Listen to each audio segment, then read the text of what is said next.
There is a moment each morning when the world has not yet entered your mind. Before the messages arrive, before the opinions begin, before the demands of other people reach for your attention, there's a brief silence that belongs entirely to you. Most people lose that silence without even realizing it. They wake up and immediately reach outward. They reach for their phones, for notifications, for news, for other people's lives, other people's opinions, other people's problems. Before they have asked themselves what truly matters, they have already allowed the world to decide what deserves their attention. And then the day begins. One interruption becomes another. One opinion becomes an argument. One criticism becomes anger. One notification becomes an hour of distraction. One careless word becomes an explanation, then a defense, then a conflict that never needed to exist. Little by little, we give ourselves away. We give our attention to things we cannot control.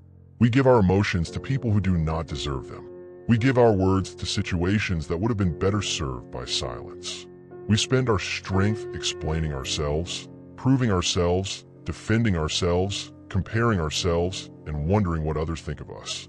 Then, at the end of the day, we wonder why we feel empty. The problem is not always that we lack strength. Sometimes the problem is that we have allowed our strength to escape in 100 different directions. The ancient philosophers understood something that modern life constantly tries to make us forget. Your greatest power is not found in controlling the world around you. It is found in controlling what happens within you. Marcus Aurelius reminded himself that we have power over our minds, not outside events. That simple truth can become a foundation for an entirely different life. Because when we stop trying to control everything outside ourselves, we finally have the strength to govern what is ours. Our attention, our thoughts, our actions, our responses, our words, and our silence. Silence is not weakness. It is restraint. It is the ability to feel anger without becoming anger. It is the ability to hear an insult without immediately returning one. It is the ability to have a goal without announcing it to everyone. It is the ability to walk away from an argument without needing the other person to understand that you were right. There is tremendous power in that kind of discipline. We do not need to disappear from the world. We need to stop allowing the world to live inside us. We can listen without absorbing every opinion. We can speak without needing approval. We can act without needing applause. We can work without announcing every step. We can remain calm while others are losing control. And slowly, something begins to change. The noise becomes quieter. The mind becomes clearer. The emotions become less commanding. The need for validation begins to weaken. We stop asking what everyone else is doing and begin asking what we should be doing. We stop watching other people's lives and begin building our own. We stop reacting to every disturbance and begin choosing our responses. This is where the real battle begins. Not against other people, not against society, not against circumstances, but against the part of ourselves that constantly wants to react, speak, complain, compare, seek approval, and escape from the difficult work of governing the mind. Today, we will walk through 7 actions that bring us back to ourselves. 7 disciplines that teach us to focus inward when the world demands that we look outward. 7 ways to become quieter without becoming weaker, more disciplined without becoming rigid, and more powerful without needing to prove our power. Because the goal is not to become someone who never feels anger, fear, disappointment, or desire. The goal is to become someone who can feel all of these things and still choose what to do next. That is where freedom begins. And sometimes the first step toward that freedom is very simple. Focus on yourself and stay silent. The first action is to reclaim the morning. Before you can control your reactions throughout the day, you must learn to control what enters your mind when the day begins. The morning is not merely the beginning of another day. It is the first territory of your mind. Whoever controls that first territory influences everything that follows. So when you wake, do not immediately reach outward. Do not give your first thoughts to notifications. Do not allow strangers on a screen to decide what you should feel. Do not begin the day carrying problems that do not belong to you. Remain still for a moment. Breathe. Let the mind become quiet enough for you to hear yourself again. Ask yourself what actually matters today. Ask what is within your control. Ask what deserves your attention and what is not. Marcus Aurelius repeatedly returned to the discipline of bringing his mind back to the present moment. He understood that the mind becomes weak when it is constantly scattered between what has already happened, what might happen, and what other people are doing. We suffer unnecessarily when we abandon the present. The past cannot be changed by worrying about it.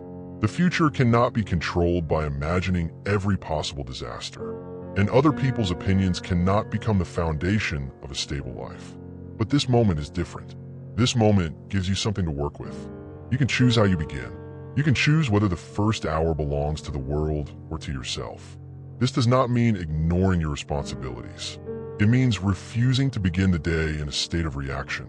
There is a difference between being informed and being consumed. There is a difference between communicating and constantly exposing yourself to noise. There is a difference between knowing what is happening in the world and allowing everything happening in the world to happen inside you. We must learn that difference. Because if we begin every morning by consuming the thoughts of everyone else, we gradually lose contact with our own. And when we lose contact with our own judgment, we become easy to influence. One person says you are behind. Another says you are not successful enough. Someone else displays a life that looks better than yours. Another person criticizes your choices. And suddenly, before you have even taken control of your own mind, you are measuring yourself against standards that were never yours.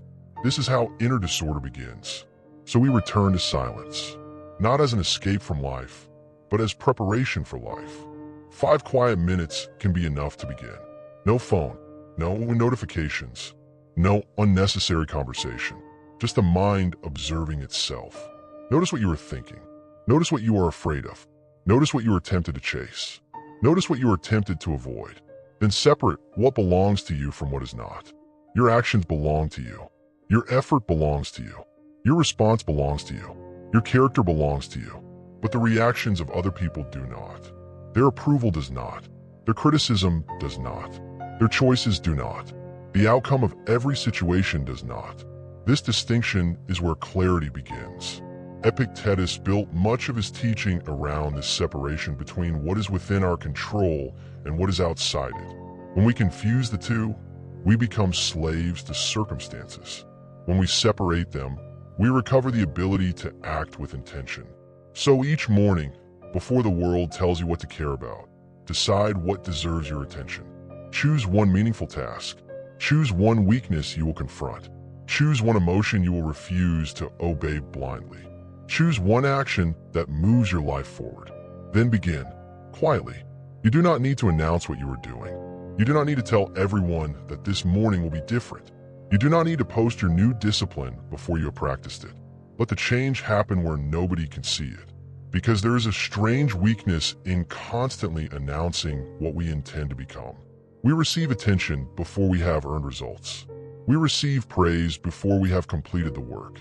And sometimes that attention becomes a substitute for achievement. Silence protects the work.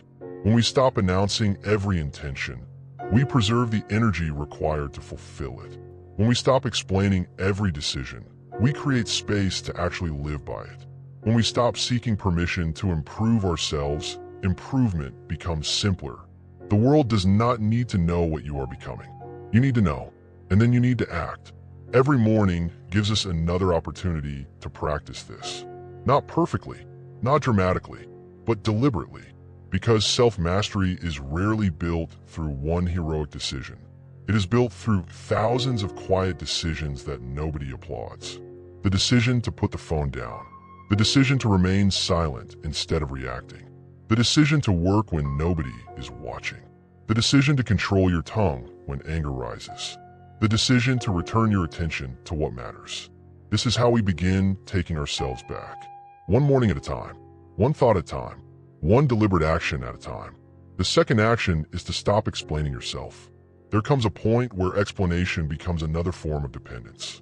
We explain because we want to be understood. We defend because we want to be accepted. We justify because we fear that someone might judge us incorrectly. We announce our intentions because we want others to recognize what we are trying to become. But ask yourself a difficult question. Why does their understanding matter so much? Not every person deserves an explanation. Not every accusation requires a defense. Not every misunderstanding needs to be corrected. And not every opinion deserves a response. This is where silence becomes a form of discipline. When someone misunderstands you, your first instinct may be to explain. When someone criticizes you, you may immediately want to defend yourself. When someone questions your decisions, you may feel compelled to prove that you know what you're doing. Pause before you speak. Ask whether your words will improve the situation or simply satisfy your wounded pride. Because sometimes we are not defending truth. We are defending our ego. There's a difference. A person who has become dependent on approval will feel uncomfortable whenever someone disapproves of them. They will chase clarification. They will explain their motives. They will attempt to control how they are perceived. But we cannot control perception. People will interpret us according to their own experiences, insecurities, expectations, and desires. If you spend your life trying to manage every interpretation, you will never have enough energy left to live your own life. Seneca understood the danger of allowing the judgments of others to govern our peace. The wise person does not become careless about character, but neither does he become enslaved to reputation. There is a difference between having good character and needing everyone to believe that you have good character. One is virtue, the other is performance. We must learn to recognize the difference. If you know you acted with integrity, you do not always need to convince someone who has already decided to misunderstand you. If you know you are working honestly toward a goal, you do not need to announce every step. If you know why you made a difficult decision, you do not need a courtroom of spectators to approve it. Let your conduct become the explanation. Let consistency speak where words would only create more noise. This does not mean we should never communicate. Silence is not an excuse for cowardice, dishonesty, or neglect. There are moments when truth must be spoken. There are moments when boundaries must be established. There are moments when another person deserves a clear answer. But speak because speaking is necessary, not because your ego cannot tolerate being misunderstood. That distinction can transform your life. Imagine how much energy would return to you if you stopped trying to prove yourself to everyone. Imagine how much time you would recover if you stopped arguing with people who were never interested in understanding you. Imagine how much mental space would open if you stopped checking whether everyone approved of your choices. You would begin to discover something uncomfortable and liberating. You never needed as much approval as you thought you did. The need to explain yourself often comes from fear. Fear of rejection, fear of judgment, fear of appearing weak, fear of being forgotten, fear that if people do not understand your reasons, they will not respect you. But real strength does not come from controlling what others think. It comes from knowing what you stand for even when nobody applauds it. Epictetus taught that we should concern ourselves with what belongs to our own judgment and conduct. Other people's judgments belong to them. Let them have them. You do not have to carry every opinion that is placed upon you. Some people will criticize your silence. Some will criticize your ambition. Some will criticize your discipline. Some will criticize your boundaries. Some will criticize you simply because your growth reminds them of what they are avoiding within themselves. You cannot live freely if every criticism becomes a command. So we learn to listen without surrendering our judgment. We consider criticism without worshiping it. If there is truth in it, we correct ourselves. If there is no truth in it, we release it. No anger is necessary. No performance is necessary. No revenge is necessary. Just clarity. This is one of the deepest forms of emotional control. We stop allowing other people's words to dictate our internal weather. An insult arrives. We observe it. A criticism arrives. We examine it. A misunderstanding appears. We decide whether correction is necessary. And sometimes, the wisest response is nothing. Not because we are afraid to speak, because we have finally learned that our peace is more valuable than winning an argument. There is immense power in being able to walk away without the final word. The world teaches us that whoever speaks last has won, but life teaches something different. Sometimes the person who refuses to participate has already won the greater victory. They have protected their mind. They have protected their time. They have protected their dignity. And they have refused to become what provoked them. This is how we begin to become difficult to manipulate. We no longer react simply because someone expects a reaction. We no longer explain simply because someone demands an explanation. We no longer defend ourselves simply because someone attacks our character. We pause, we examine, we choose, and that pause becomes a fortress. Inside it, we regain the ability to decide who we are going to be. That is the purpose of silence. Not to make us invisible, not to make us cold, but to make our actions deliberate. When we stop explaining ourselves to the world, we finally have more time to become the person we were trying so desperately to explain. And that is where the real work begins. The third action is to control your reaction. This is where the practice becomes more difficult. It is easy to speak about self-control when everything is calm. It is easy to talk about patience when nobody has offended you. It is easy to believe that you are disciplined when life is moving according to your expectations. But character is revealed when something disturbs you. Someone says something disrespectful. Someone betrays your trust. Someone ignores your effort. Something goes wrong at the exact moment you needed it to go right. Your plans collapse. Your patience disappears. And suddenly you feel that familiar heat rising inside you. The instinct is immediate. Respond. Defend. Attack. Prove. Send the message. Say the words. Make them feel what you feel. But this is the moment when we must remember that the first emotion is not always a command. Anger can arrive without permission. Fear can arrive without warning. Jealousy can appear before we have consciously chosen it. Resentment can grow from a single thought. But what happens next belongs to us. Seneca understood the destructive nature of uncontrolled anger. He taught that the greatest remedy for anger is delay. Delay, such a simple word. Yet inside that delay is an enormous amount of power. When anger rises, remain silent for a moment. Do not send the message. Do not make the accusation. Do not make the decision. Do not allow a temporary emotional state to make a permanent choice for you. Breathe. Let the first wave pass. Then examine what remains. This is not weakness. It is command. The person who reacts instantly is not necessarily strong. Often, they're simply predictable. Anyone can provoke them. Anyone can pull their attention. Anyone can control their mood with a few words. But when we create space between what happens and how we respond, something changes. We become harder to manipulate. A person insults us, but they no longer control our behavior. A person ignores us, but they no longer determine our worth. A person criticizes us, but they no longer decide whether we become angry. Circumstances change, but our principles remain. This is the beginning of emotional freedom. Epictetus taught that it is not simply what happens to us that determines our experience, but how we respond to what happens. The world will continue to give us reasons to lose control. There will always be difficult people. There will always be disappointment. There will always be uncertainty. There will always be moments when reality refuses to cooperate with our plans. We cannot eliminate these things, but we could train ourselves not to become their servants. When something happens, pause and ask one question. What is within my control now? Not what should have happened, not what they should have done, not what will be fair, not what other people will think. What is within my control now? Perhaps the answer is your next action. Perhaps it is your words.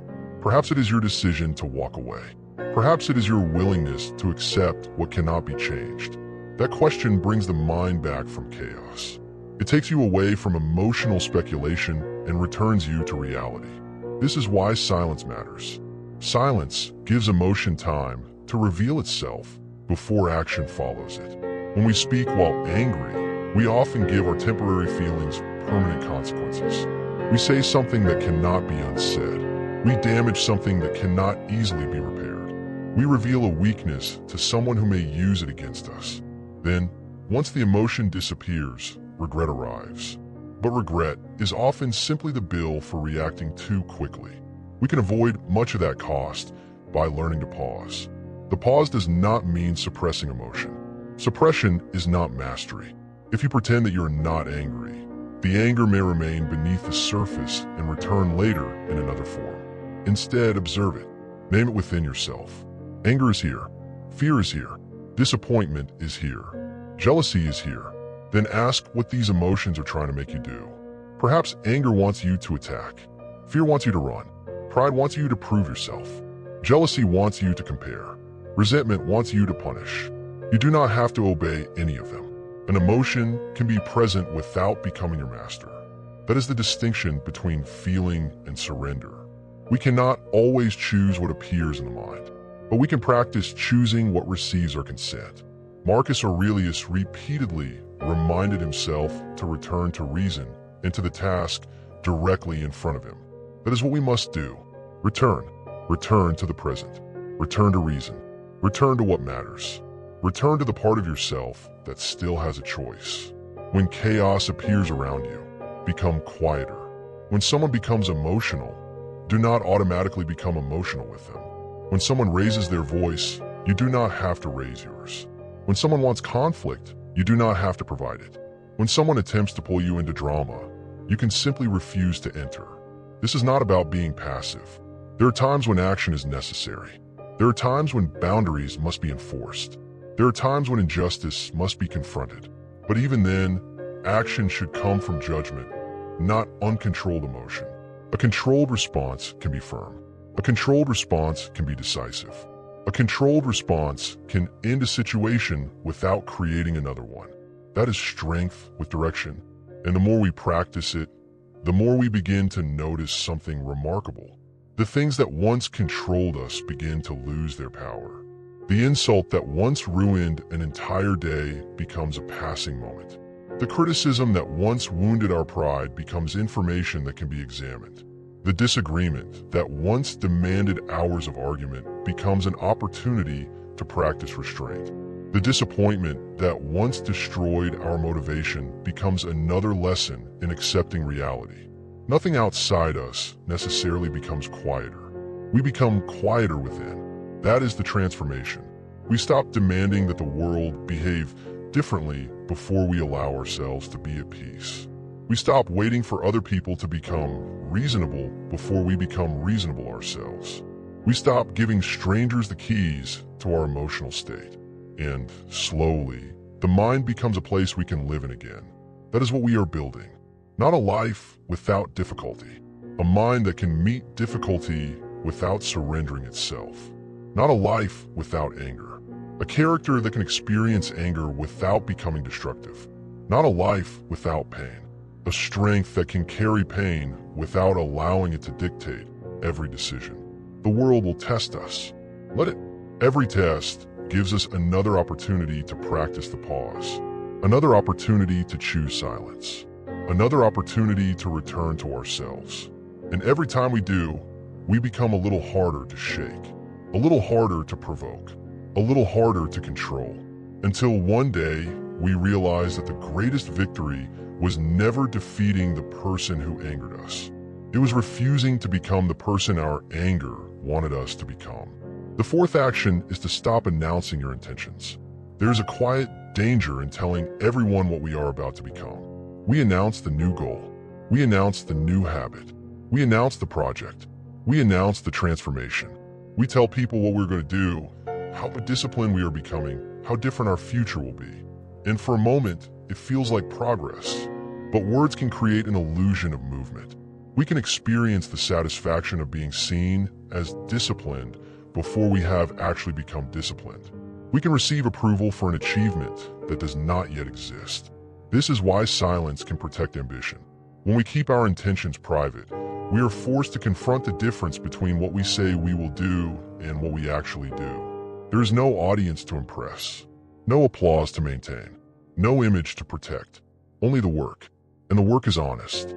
8 does not care about our promises. It does not care about our explanations. It does not care about what we posted yesterday. It only responds to what we consistently do today. This is where self-discipline becomes real. We wake up and work even when nobody knows. We continue when nobody praises us. We practice when nobody is watching. We improve without announcing the improvement. We allow the results to arrive before the announcement. This is not secrecy for the sake of secrecy. It is protection from unnecessary distraction. Every new goal creates resistance. There will be difficult mornings. There will be boredom. There will be uncertainty. There will be moments when the excitement disappears and only discipline remains. If we've already told everyone what we are doing, we may become more concerned with maintaining the appearance of commitment than actually doing the work. But when the goal is private, there is nowhere to hide.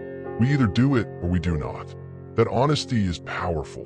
Seneca wrote extensively about the value of directing our lives toward what genuinely matters rather than wasting our limited time on distractions.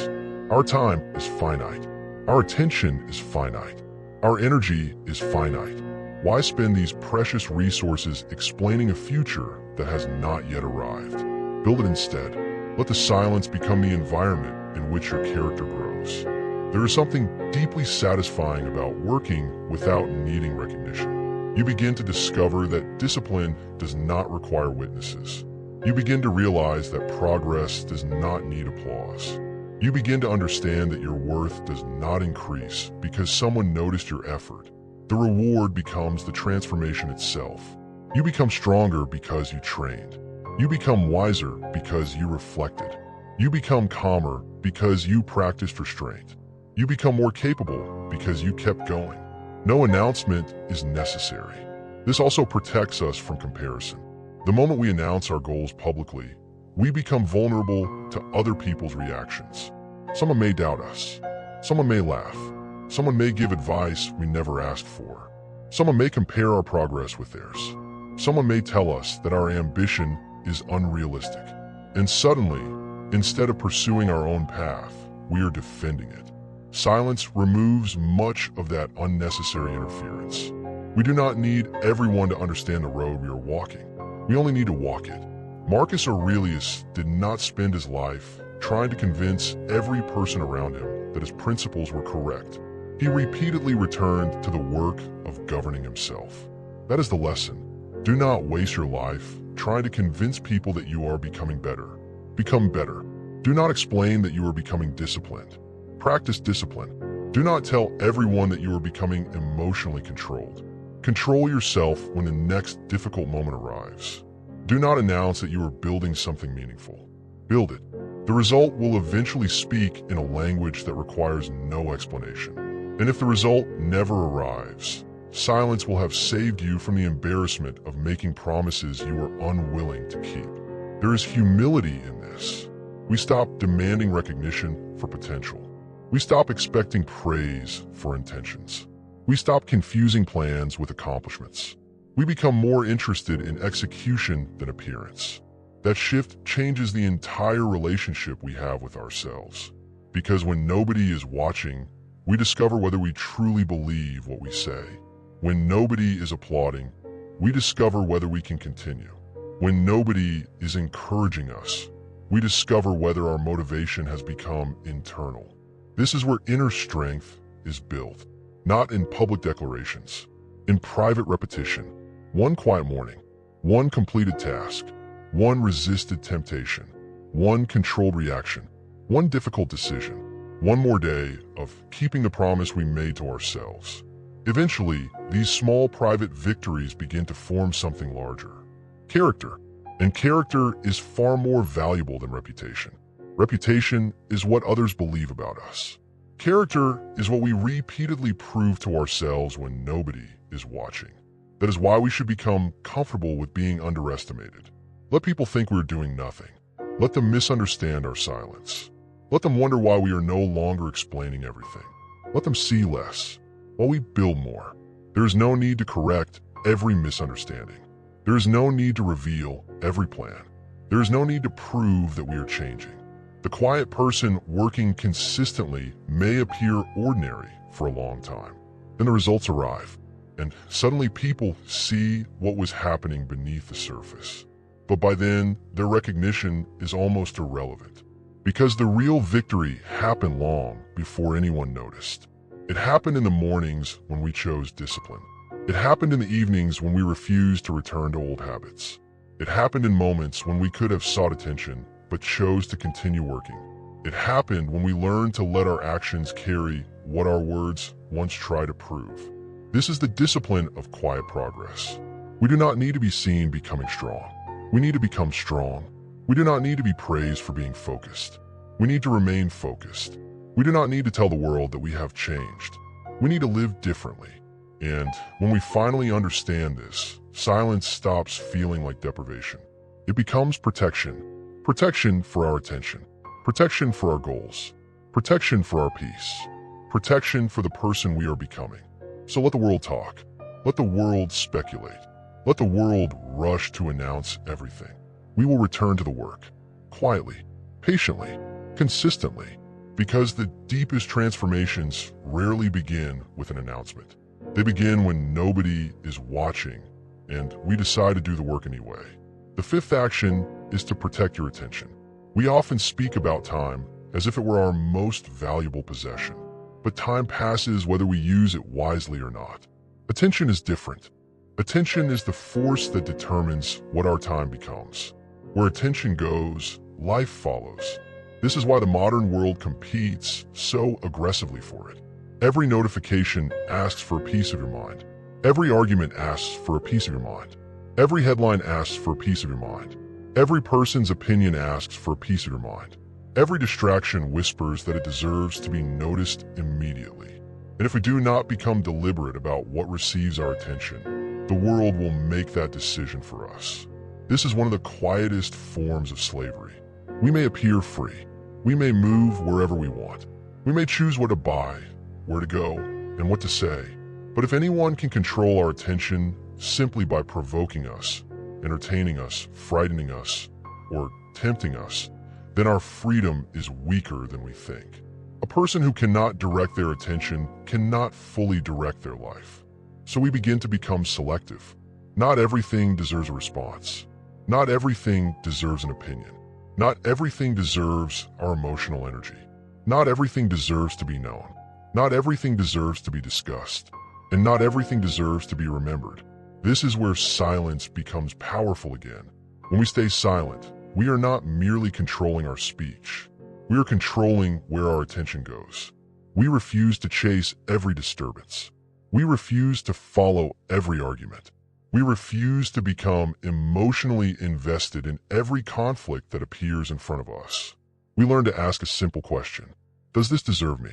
Does this deserve my time? Does this deserve my thought? Does this deserve my emotion? If the answer is no, we let it pass. This sounds simple, but in practice, it requires tremendous discipline, because distraction often disguises itself as importance. Something can demand your attention without deserving it. A notification can feel urgent without being important. An insult can feel personal without being meaningful. A piece of gossip can feel interesting without improving your life. A stranger's success can feel threatening without changing your path. A criticism can feel painful without containing truth. We must learn to separate urgency from importance. The Stoics understood that life becomes smaller when we surrender our attention to things outside our control.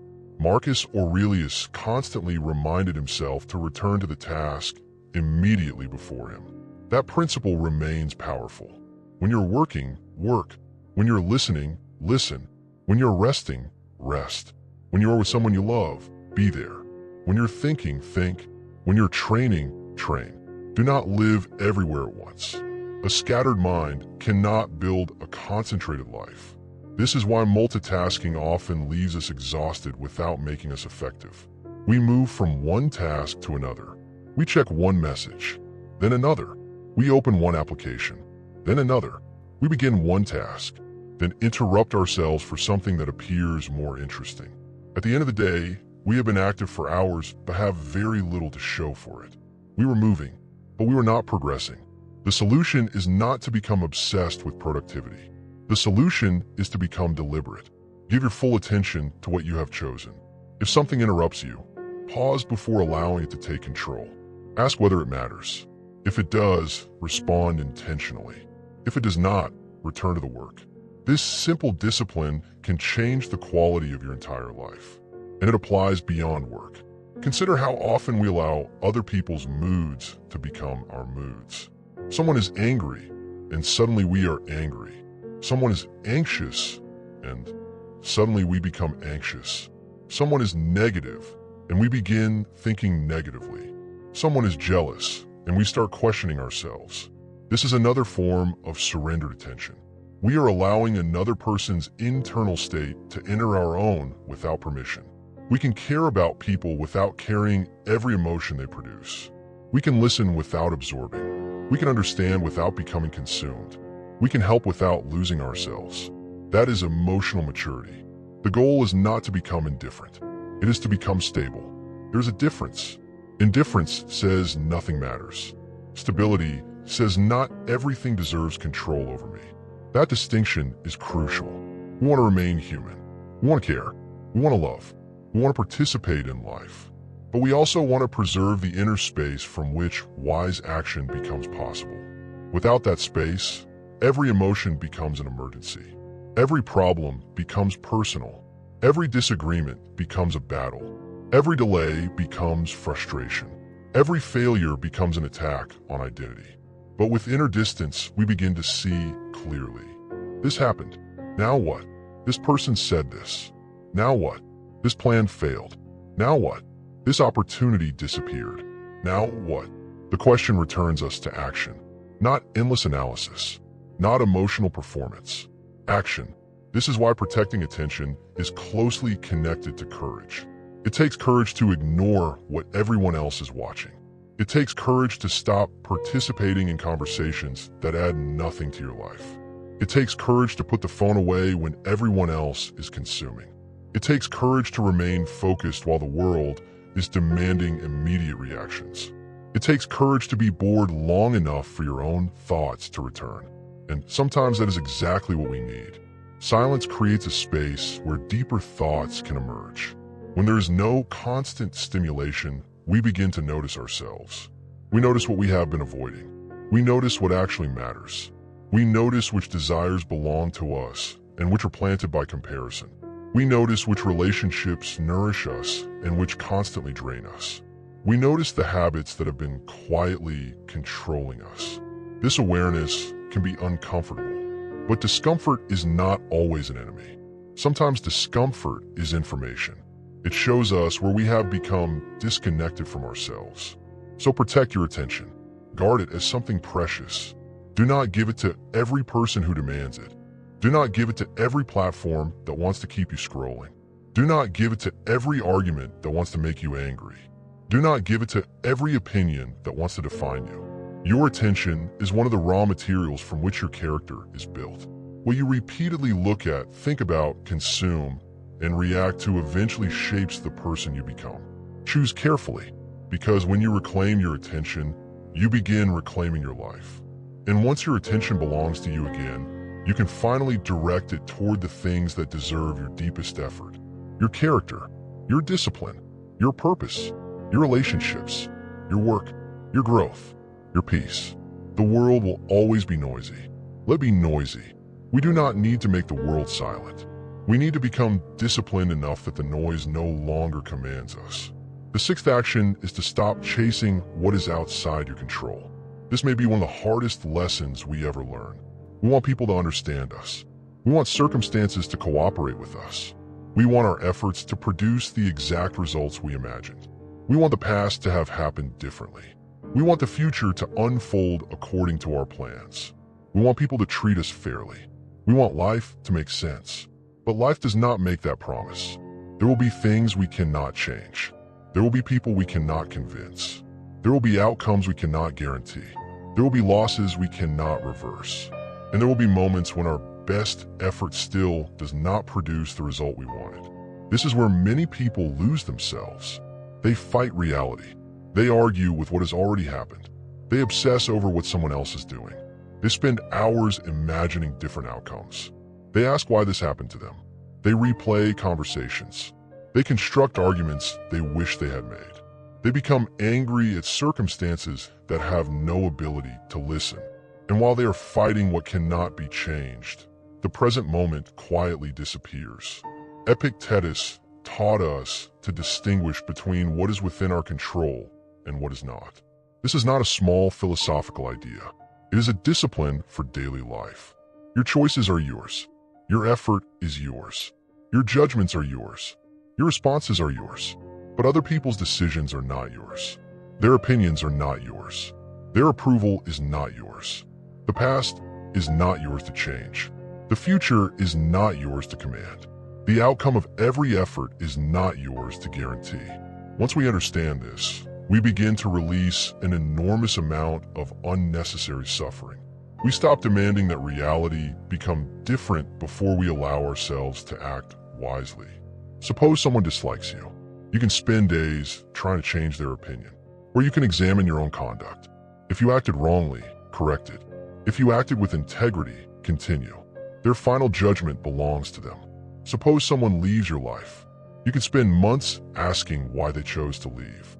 Or you can accept the loss and decide what kind of person you will become because of it. Suppose your plans fail. You can become consumed by disappointment. Or you can ask what remains within your control. There is always something. There is always a next action. There is always a response. There is always an opportunity to practice character. Marcus Aurelius lived surrounded by uncertainty. War, disease, political conflict, personal loss, and the instability of empire were part of his reality. Yet he repeatedly returned his attention to what could actually be done in the present. That is the discipline we need, not controlling the world, governing ourselves within the world. There is a strange peace that appears when we stop fighting reality. We do not become passive. We become precise. We stop wasting strength on impossible battles and begin using that strength where it can actually make a difference. This is why acceptance is not surrender. Acceptance simply means seeing reality clearly before deciding how to act.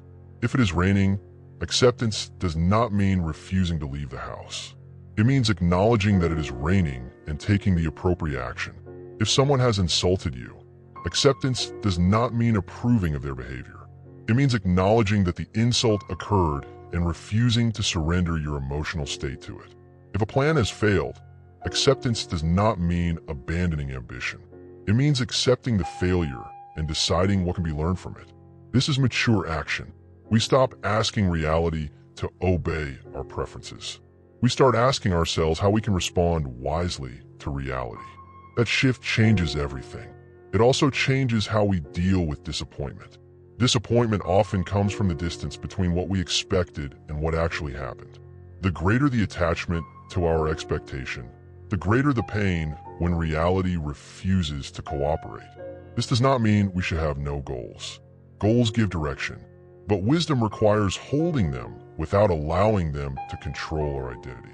We can pursue something intensely while remaining prepared to accept that the result may be different. We can give our best without demanding certainty. We can love someone without possessing them. We can work toward success without believing that success determines our worth. We can desire a particular future without becoming emotionally destroyed if life takes another road. This is inner flexibility, and it is a form of strength. The person who must have everything go according to plan is fragile. The person who can adapt while preserving their principles is difficult to break. This is why we must stop chasing. Stop chasing approval. Stop chasing explanations. Stop chasing people who have already chosen distance. Stop chasing recognition. Stop chasing revenge. Stop chasing outcomes that are no longer available. Return to what belongs to you. Your conduct, your effort, your discipline, your response, your next decision. When we do this, silence becomes easier. We no longer need to argue with reality. We no longer need to convince everyone. We no longer need to force situations into the shape we imagined. We observe, we accept, we choose, then we move. This does not eliminate pain. There will still be grief. There will still be disappointment. There will still be moments when the heart resists what the mind understands. But we no longer add unnecessary suffering to unavoidable pain.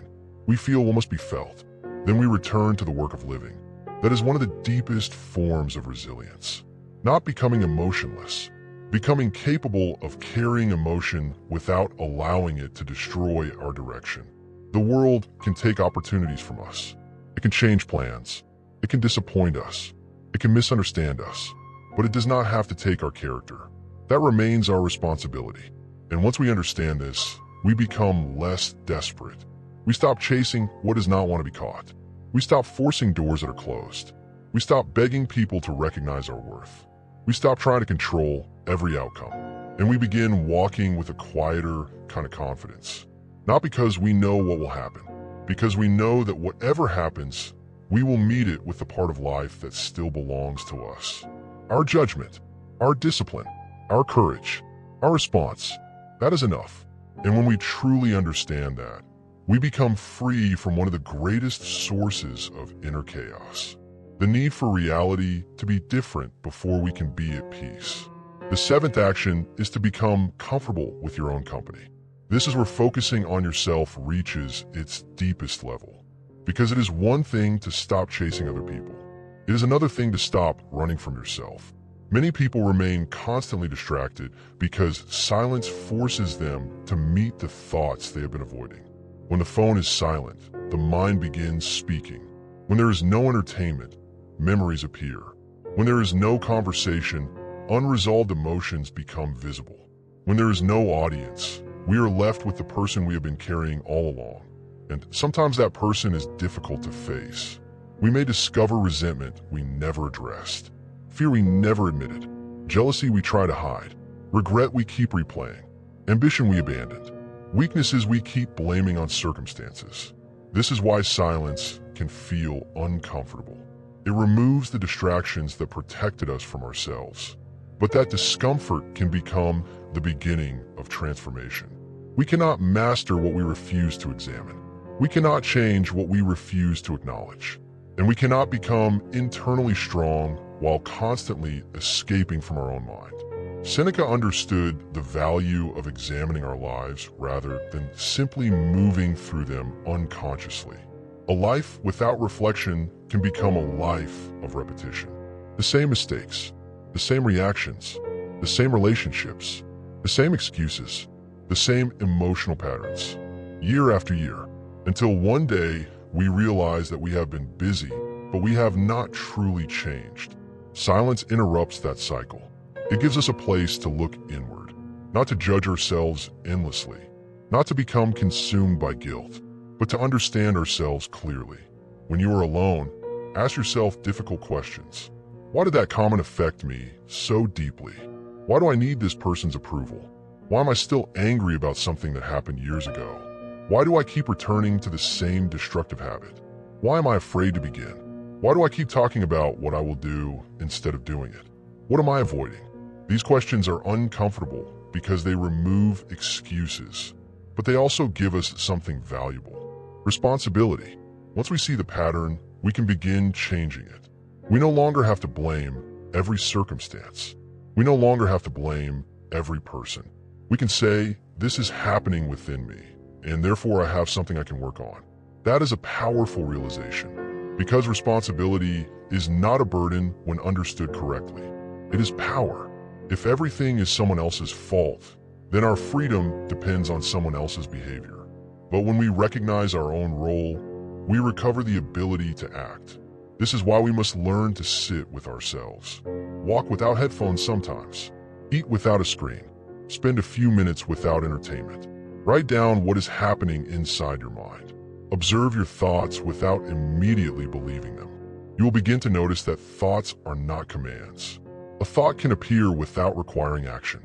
Fear can speak without being obeyed. Anger can speak without being obeyed. Doubt can speak without being obeyed. Desire can speak without being obeyed. The mind produces many voices. Wisdom requires learning which ones deserve authority.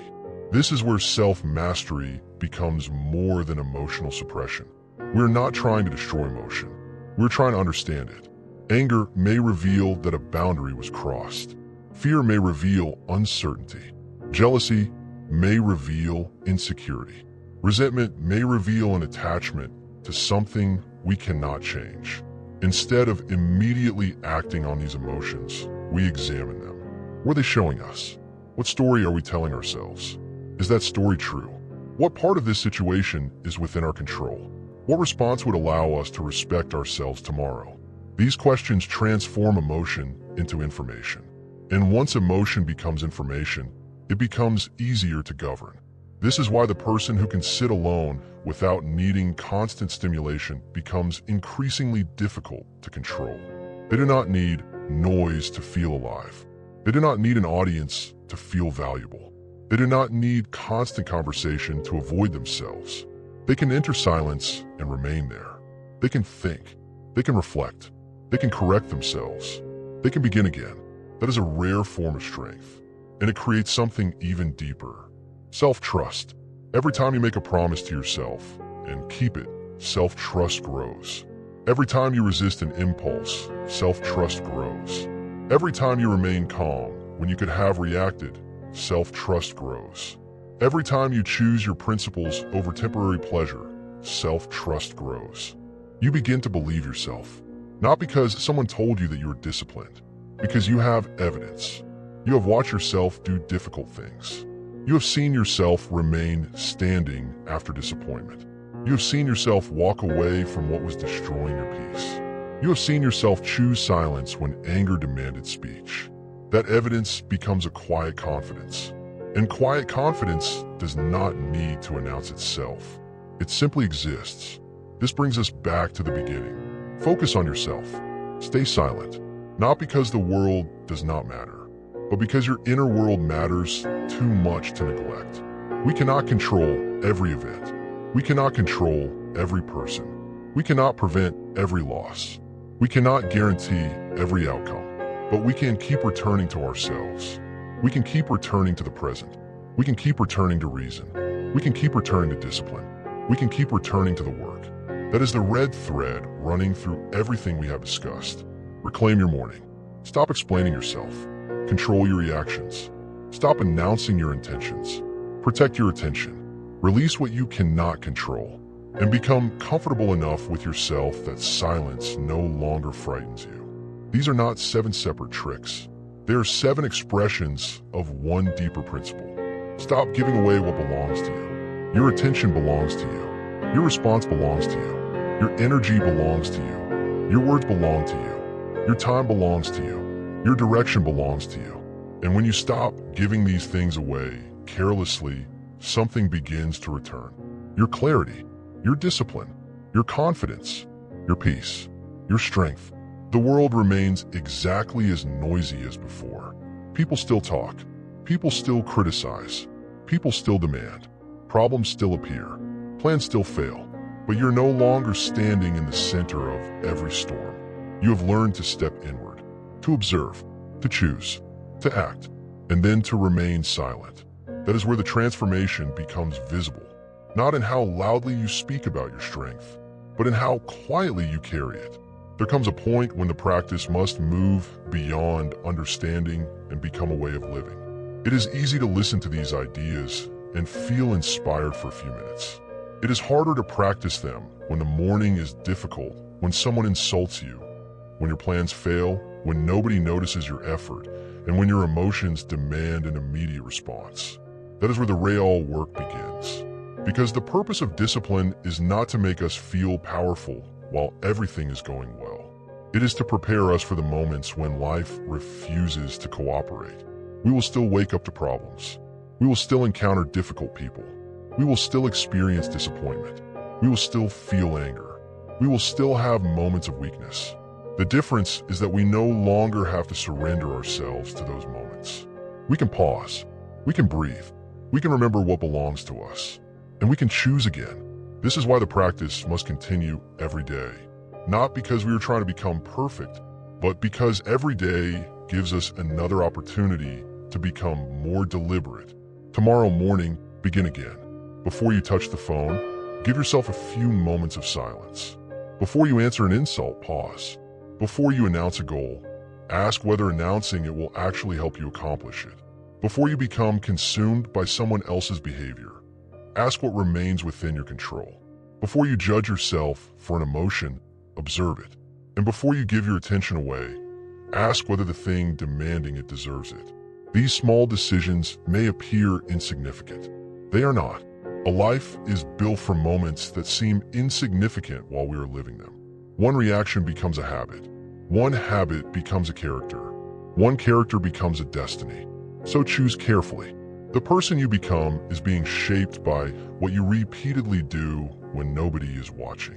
If you want peace, practice restraint. If you want confidence, keep promises to yourself. If you want emotional strength, stop obeying every emotion. If you want clarity, reduce the noise. If you want respect, become someone who respects their own principles. And if you want freedom, stop trying to control what was never yours to control. The world will continue moving. Let move. People will continue talking. Let them talk. Some will misunderstand you. Let them. Some will underestimate you. Let them. Some will leave. Let them go. Your responsibility is not to control every movement outside yourself. Your responsibility is to govern the territory within. That territory is your mind. Protect it. Train it. Question it. Strengthen it. And when necessary, quiet it. Because silence is not the absence of power. Sometimes silence is what remains when power no longer needs to prove itself. The person who has nothing to prove becomes difficult to manipulate. The person who does not need constant approval becomes difficult to control. The person who can sit alone becomes difficult to distract. The person who can remain calm under pressure becomes difficult to provoke. And the person who can focus on their own path becomes difficult to derail. This is the kind of strength we are building. Not loud strength, not performative strength, not strength designed for an audience. Quiet strength, the kind that exists before anyone notices. The kind that remains after everyone leaves. The kind that does not depend on applause. And perhaps that is the greatest lesson. You do not need to become louder to become stronger. You may need to become quieter. You do not need to chase the world. You may need to return to yourself. You do not need to explain every decision. You may need to let your actions speak. You do not need to control everything. You may need to control what is actually yours. And you do not need to become someone else. You need to become more fully responsible for the person you already are. So tomorrow, when the world reaches for your attention, pause before you give it. When anger asks for your voice, get its silence first. When approval becomes tempting, remember that your character does not require an audience. When distraction calls, return to the task. When circumstances change, return to what you control. And when you are alone with your thoughts, do not run. Stay there. Listen. Reflect. Correct what needs correcting. Strengthen what needs strengthening. Then rise and continue. Quietly. Deliberately. Without announcing the transformation. Because the strongest changes often happen without witnesses. And one day, you will look back and realize that you did not become stronger by conquering everyone around you. You became stronger by finally learning not to be conquered by yourself. Focus on yourself. Stay silent. Do the work. Let time reveal the result. Now the question is not whether you understand these principles. The question is whether you will live them when life gives you a reason not to. It is easy to say that we want peace, but peace requires restraint. It is easy to say that we want discipline, but discipline requires doing what needs to be done when we do not feel like doing it. It is easy to say that we want emotional strength, but emotional strength requires us to pause when anger wants us to react. It is easy to say that we want focus, but focus requires us to turn away from everything that constantly demands our attention. And it is easy to say that we want to become better, but becoming better requires us to stop performing improvement and start practicing it. So for the next 7 days, make this simple commitment. Focus on yourself. Stay silent. Do not announce every goal. Do not explain every decision. Do not react to every provocation. Do not chase every opinion. Do not give your attention to everything that demands it. Instead, observe yourself. Observe your thoughts. Observe your emotions. Observe your habits. Observe where your energy disappears. Then begin taking it back. When you wake up, begin with yourself. When anger appears, create distance before you respond. When someone misunderstands you, remember that you cannot control their interpretation. When your plans fail, return to what remains within your control. When distraction appears, ask whether it deserves your attention. When you are alone, do not immediately escape into noise. Stay with yourself. Think, reflect, strengthen your mind, and then act. Do this quietly, Do not tell everyone about the challenge. Do not seek applause for the discipline. Do not turn your transformation into another performance. Let the change happen inside you first. 7 days may not transform your entire life, but 7 days can reveal how much control you actually have. You may discover that you do not need to answer every message immediately. You may discover that you do not need to defend yourself against every criticism. You may discover that many of the things that once disturbed you were only powerful because you gave them your attention. You may discover that silence creates clarity. You may discover that discipline creates confidence. You may discover that the less you seek from the outside world, the more you begin to find within yourself. And once you experience that, you will understand something important. The goal was never to control everything. The goal was to stop allowing everything to control you.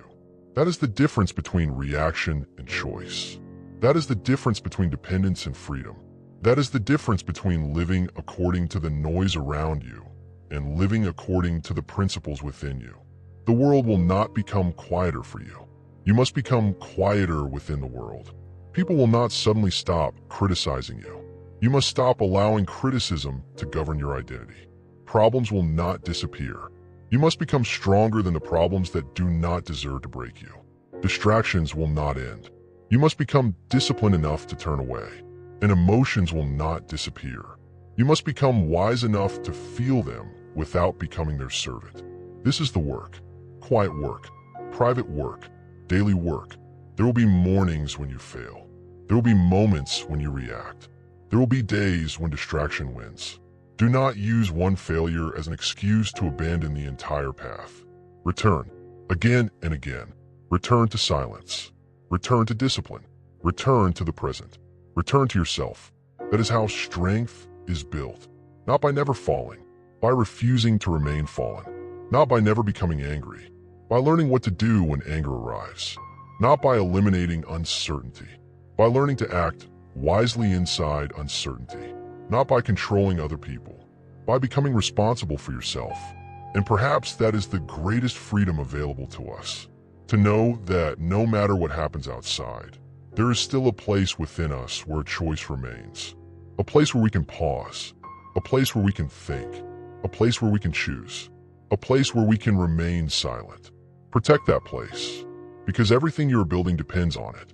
Your discipline, your peace, your confidence, your relationships, your purpose, your future. So let others chase attention. Let others explain themselves endlessly. Let others argue over things they cannot control. Let others announce every intention. Let others live according to the expectations of the crowd. We have another responsibility: to become masters of our own attention, to become guardians of our own reactions, to become disciplined in our words, to become deliberate in our actions, to become comfortable with silence, and to build a life that does not need constant explanation. Focus on yourself. Stay silent. Work when nobody is watching. Improve when nobody is praising you. Remain calm when others expect a reaction. Choose your response when emotion demands control. Protect your attention. Release what you cannot control. And keep walking, one morning at a time, one decision at a time, one quiet victory at a time, until the person you once hoped to become is no longer something you are trying to become. It is simply who you are. And when that day comes, you will not need to announce it. Your life will speak for you. Your discipline will speak for you. Your calmness will speak for you. Your actions will speak for you. Your silence will speak for you. So begin now, not tomorrow, not when life becomes easier, not when everyone understands you, not when circumstances finally become perfect. Now, take back your attention. Take back your time. Take back your reactions. Take back your silence. And most importantly, take yourself back. Focus on yourself. Stay silent. Let the work speak.